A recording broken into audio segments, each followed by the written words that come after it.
I was admitted to AIMS Delhi on the intervention of the PM. Intervention means interference or involvement, જેને ગુજરાતીમાં કહેવાય દરમિયાનગીરી, અને PM prime minister. દેશના વડાપ્રધાન માટે PM વર્ડ યુઝ થાય, વેરેઝ મુખ્યમંત્રી, રાજ્યના મુખ્યમંત્રી માટે CM એવો શબ્દ વપરાય. For example, Mr. Rupani is CM of Gujarat, whereas Narendra Modi is PM of India. So PM prime minister, વડાપ્રધાન. તો પ્રધાનમંત્રીની દરમિયાનગીરીથી મને એમ્સ દિલ્હી ખાતે દાખલ કરવામાં આવી. The union government would bear the entire cost of my treatment. Entire means total, full, સમગ્ર. મારા સારવારનો તમામ ખર્ચ કેન્દ્ર સરકાર ઉપાડવાની હતી.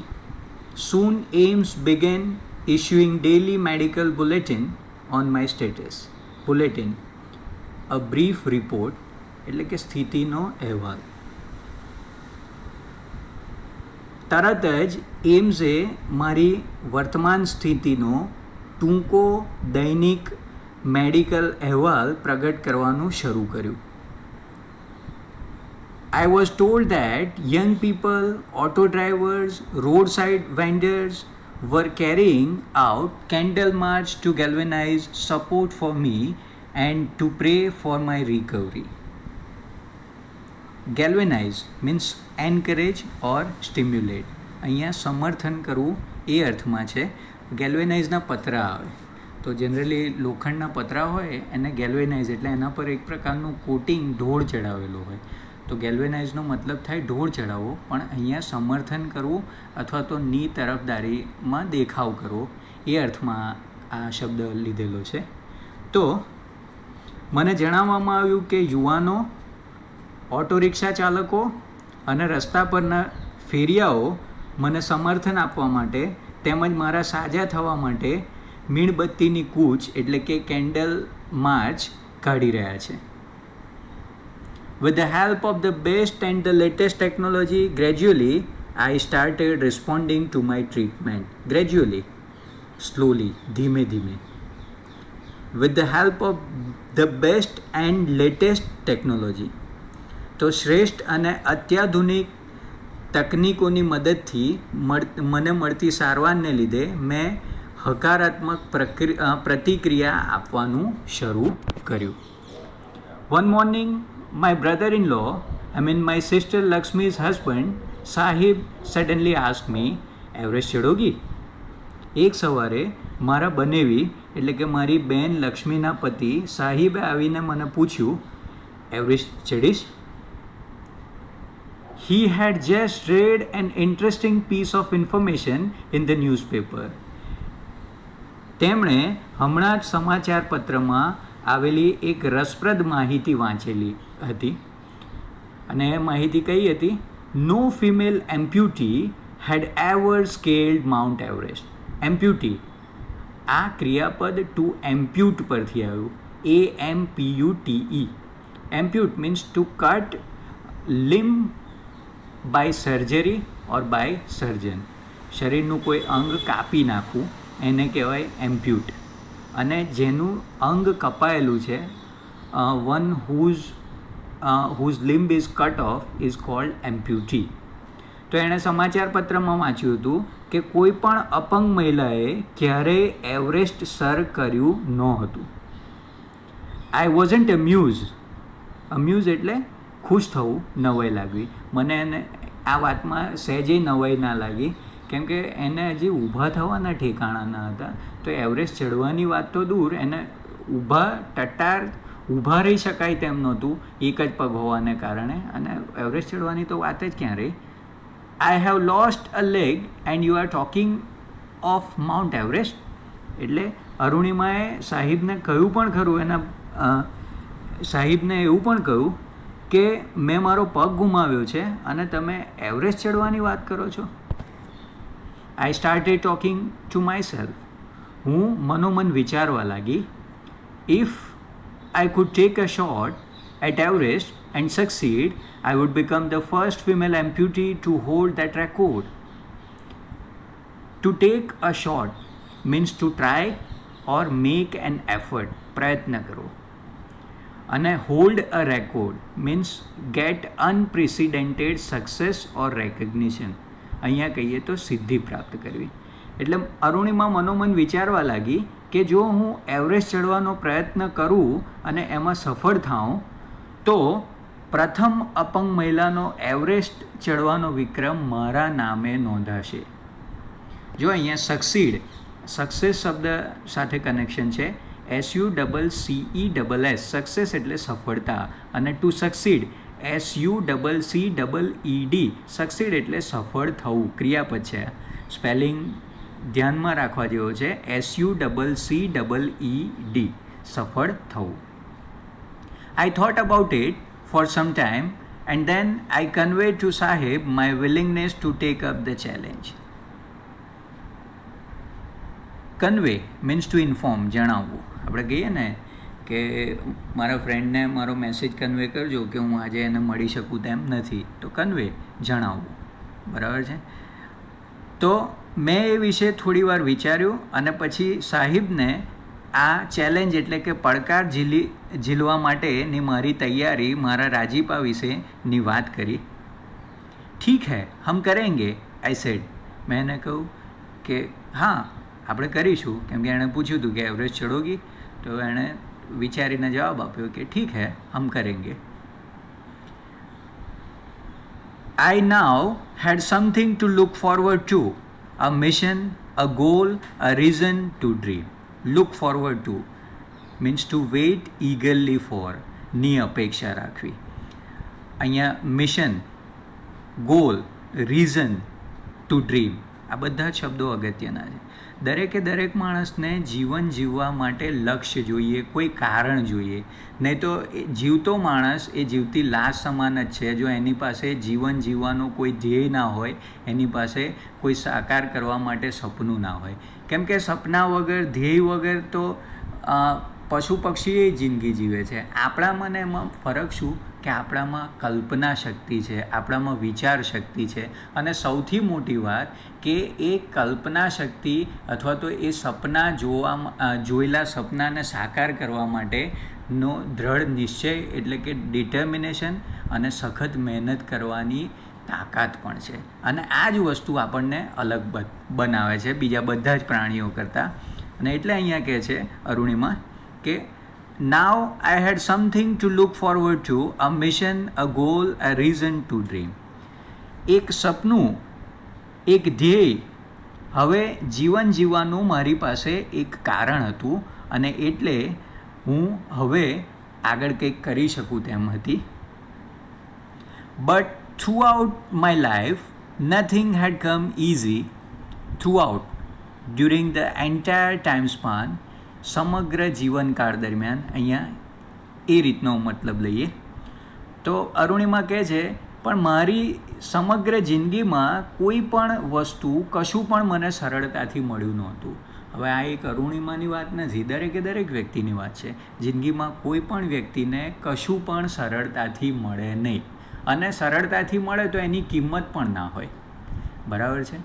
કોઈ પણ સફળતાની કિંમત ત્યારે જ હોય કે જ્યારે તમે એમાં કેટલી વખત નાસીપાસ થયા હોય, તમે તમારો પરસેવો રેડ્યો હોય, તમારો જીવ રેડ્યો હોય.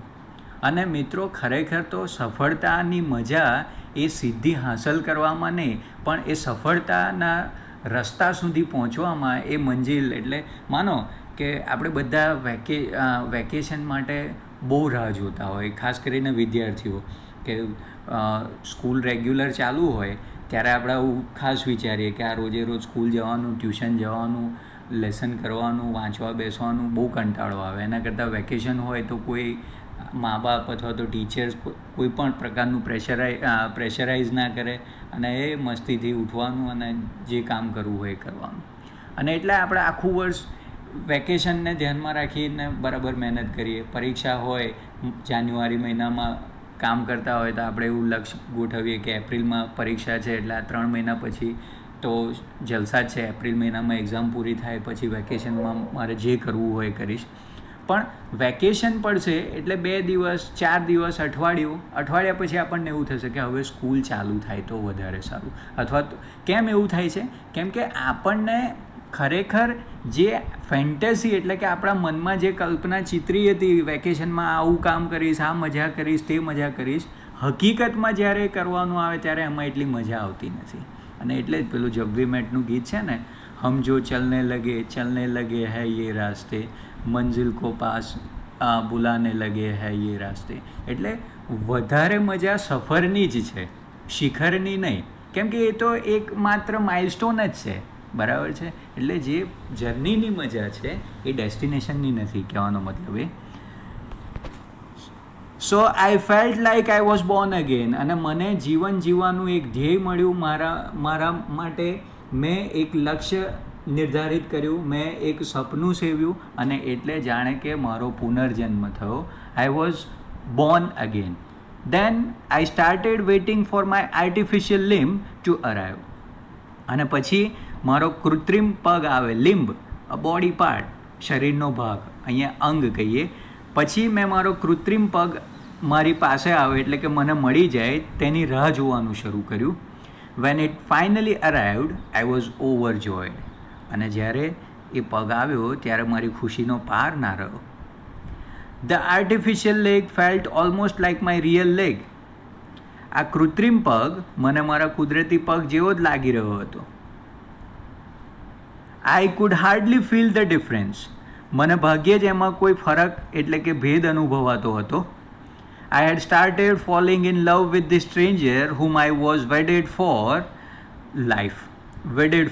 વેડિંગ એટલે લગ્ન, અને wedded for means closely associated with, ને વરેલું અથવા તો અવિભાજ્ય અંગ અથવા તો અવિભાજ્ય રીતે, જેને ભાગી ના શકાય તેવું, અલગ ના પાડી શકાય એ રીતે જોડાયેલું. So I just fall in love with the stranger. જે મારી સાથે સમગ્ર જીવન જોડાયેલો હતો તે અજાણ્યા વ્યક્તિને એટલે કે અહીંયા પગ માટે, એ અજાણ્યા પગ સાથે મને હવે લગાવ થવાનો શરૂ થઈ ગયો. હું એના પ્રેમમાં પડવા લાગી. I had set my eyes on a mountain and I needed to prepare myself with the help of the stranger. હવે મેં પર્વતને જ મારું લક્ષ્ય બનાવ્યું હતું, અને આ અજાણ્યાની મદદથી મારે મારી જાતને તૈયાર કરવાની હતી.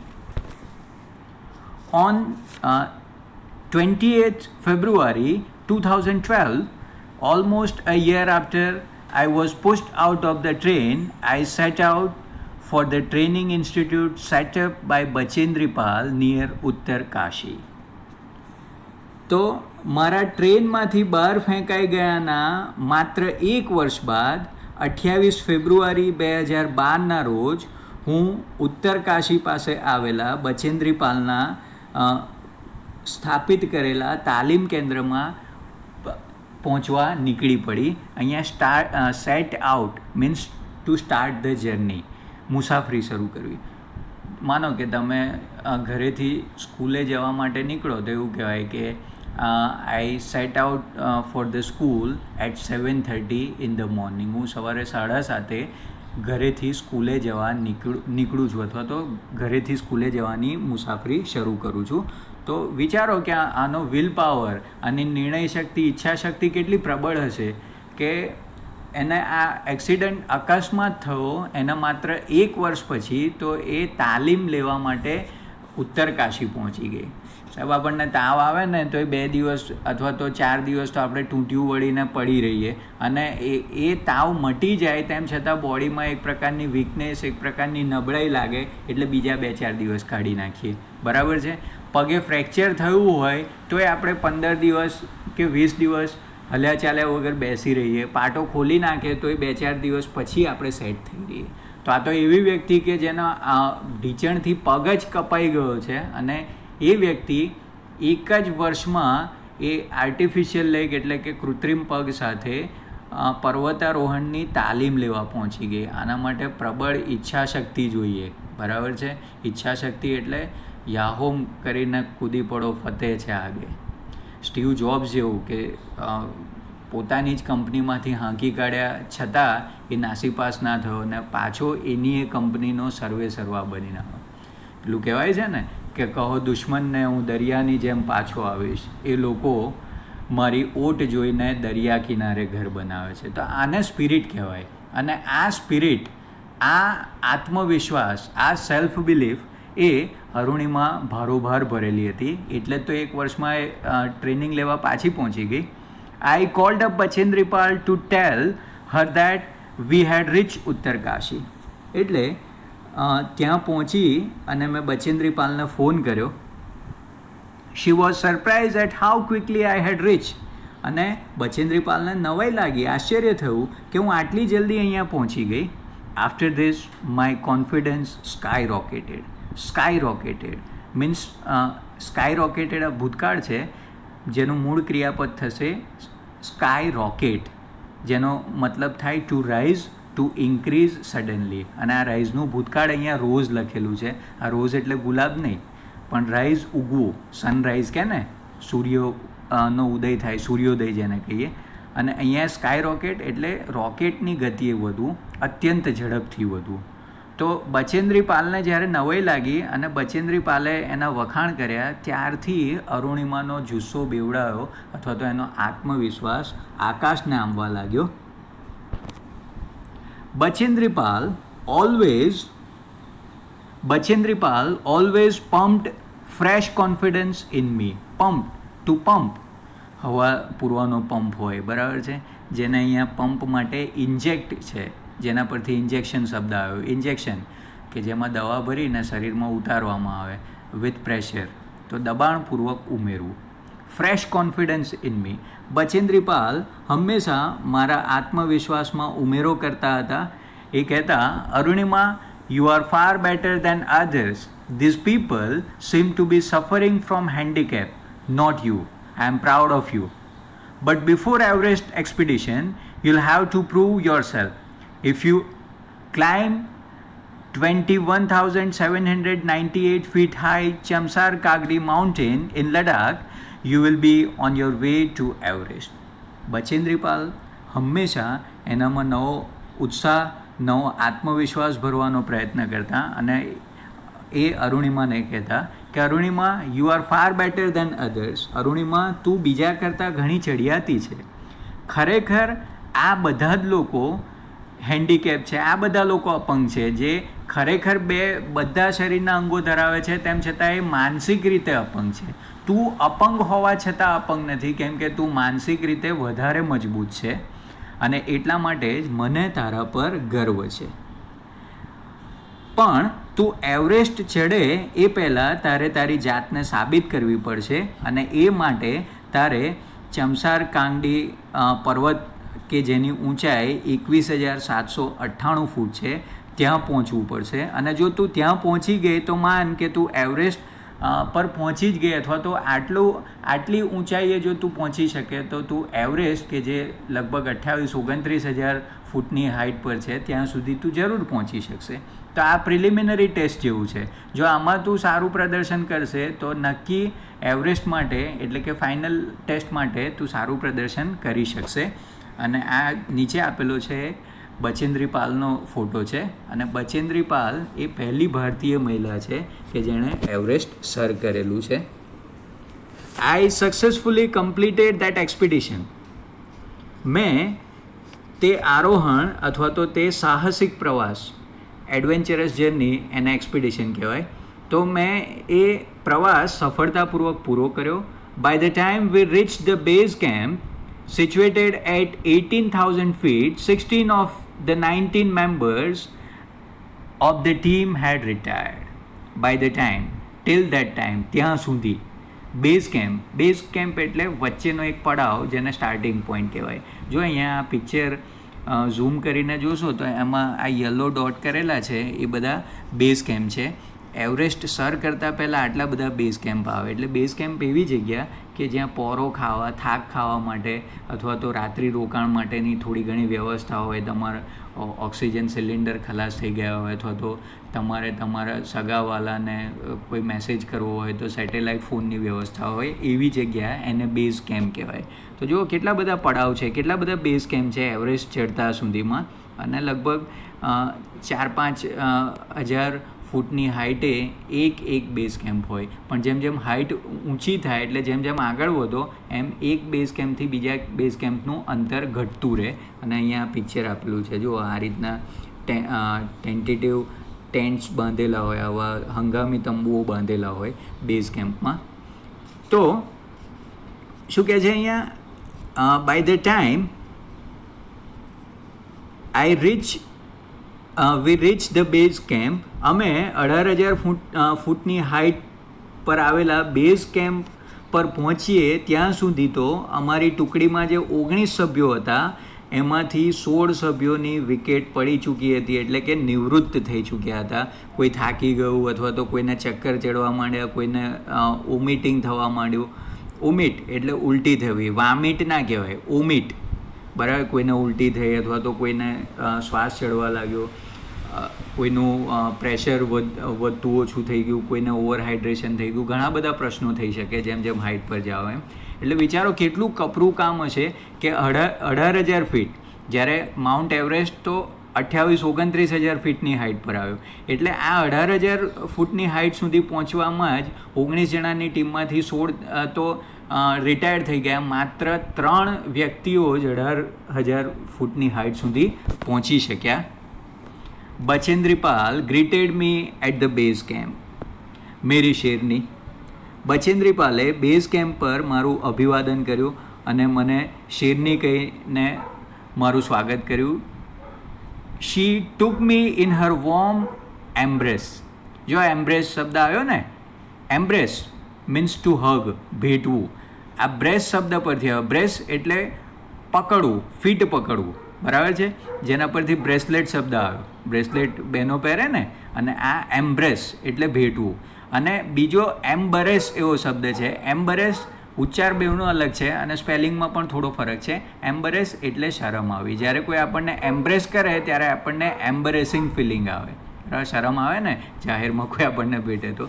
સો 18,000 ફૂટની બેઝ કેમ્પ પર જેવી અરુણિમા પહોંચી કે બચેન્દ્રી પાલે એનું ઉષ્માભર્યું સ્વાગત કર્યું અને એને ભેટી પડી અને એને શેરની કહીને વાઘણ કહીને વધાવી લીધી. In the evening, Bachendri Pal announced that I was finally ready for Everest.